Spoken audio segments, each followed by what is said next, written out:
الان فکر کن عصبانی هستی.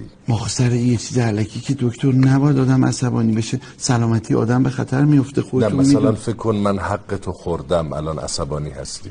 چرا حق منو میخورین؟ چرا همچین کاری میکنین؟ خب همینو با عصبانیت بگو. گفتم. کی گفتی؟ الان. چرا حق منو میخورین؟ چرا من عصبانی میکنید؟ نه عزیزم ببین، داد بزن سرم، فکر کن بهت فحش دادم، آزارت دادم، بعد محکم خوابوندم زیر گوشت. چرا به من فحش میدین؟ چرا آزارم میدین؟ واسه چی میزنی دکتر؟